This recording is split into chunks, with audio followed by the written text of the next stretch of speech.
Saya berangkat ke Amerika untuk sebuah conference. Saya diundang bicara di Princeton, Princeton Theological Seminary. Eh, Lalu kemudian ada beberapa pertemuan dengan profesor di University of Wisconsin di Madison. Lalu rencananya ketemu dengan Presiden Harvard Theological Seminary di Connecticut dan juga di Washington DC. Selama di New York saya betul-betul di rumah sebenarnya. Lalu kemudian hari yang terakhir itu saya harus ke gereja, lalu kemudian ada ke toko Meksiko, satu toko Meksiko untuk cari tas. Saya nggak tahu apakah di situ saya kena, tapi keluarga yang tempat saya tinggal di New York, setelah pulang itu sebenarnya masih cipika-cipiki, masih cium pipi kiri, pipi kanan seperti keluarga biasa. Lalu kemudian mereka nggak apa-apa.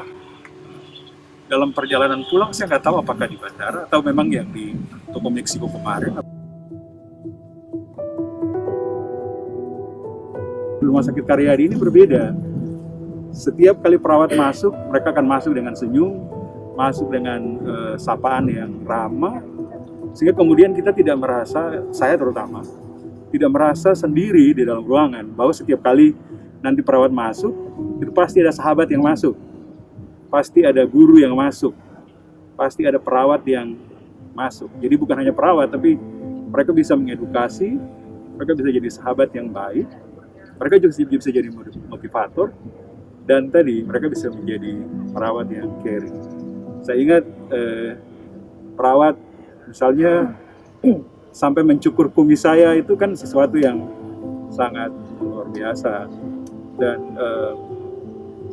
dokter-dokter sangat luar biasa, ini penyakit baru, dan kemudian saya yang terutama dalam keadaan kritis pakai ventilator bisa sampai disembuhkan. Saya kira itu pekerjaan Dr.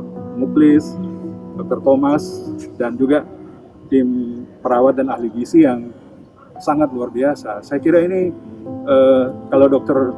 Muklis bilang hanya 20% bisa selamat dari ventilator, maka saya kira ini bagian dari pekerjaan dokter selain mujizat Tuhan ya. Tapi ini pekerjaan dari para dokter, perawat, ahli gizi yang sangat luar biasa saya kira.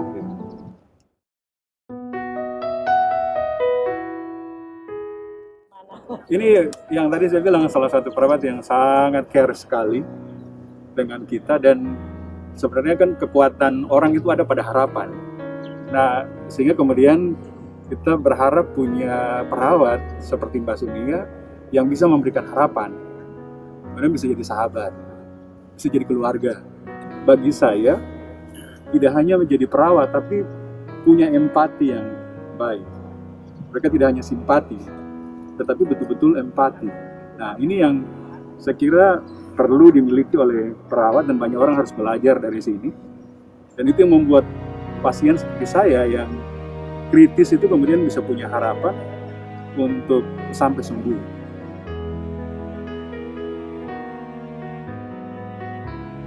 Menurut Dr. Thomas, saya berada pada fase yang sangat tidak bagus, kritis, lalu kemudian menjadi sembuh. Kalau saya yang kritis kemudian bisa jadi sembuh, mestinya banyak orang yang lain juga bisa sembuh. Dan untuk masyarakat, tetap patuhi regulasi pemerintah, karena meskipun COVID ini bisa disembuhkan, tapi prosesnya itu sangat panjang dan tidak gampang. Bisa ngomong, yang pertama dicari saya terharu. Terang saat itu saya juga sempat meneteskan air mata. Ya Allah, pasien saya sembuh. Dari tidak sadar sampai menjadi sadar, sampai menjadi benar-benar sembuh. Dan rencananya hari ini pulang, saya bersama tim teman-teman dari ICU sangat terharu. Jadi poin di situ adalah yang penting adalah satu adalah monitoring ketat, kemudian yang kedua kita mengurangi risiko terjadi infeksi nosokomial maupun infeksi-infeksi yang dari hospital. Kemudian yang ketiga kita support oksigenasi cairan adekuat pada pasien dengan monitoring ketat secara intensif. Kemudian hal yang penting juga adalah tadi yang sudah disampaikan Pak Ishak adalah kita selalu memberikan stimulus motivasi pada pasien, baik itu verbal non verbal, supaya pasien itu mempunyai harapan, mempunyai motivasi untuk tetap melanjutkan kehidupan ini, melanjutkan perjuangan melawan COVID di saat kritis tersebut. Hikmah dari kasus ini kita saling mengingatkan ternyata di dalam pelayanan pasien dukungan keluarga kepada tim dokter sangat diharapkan. Keluarga yang memberi kepercayaan penuh kepada tim medis, komunikasinya bagus dan lancar akan memperbaiki hasil yang bagus. Matur nuwun kepada masyarakat yang sudah mentaati anjuran pemerintah untuk stay at home. Kasus baru tidak sebanyak yang dibayangkan sebab tingkat penularan di masyarakat relatif bisa ditekan dengan jaga jarak. Terima kasih.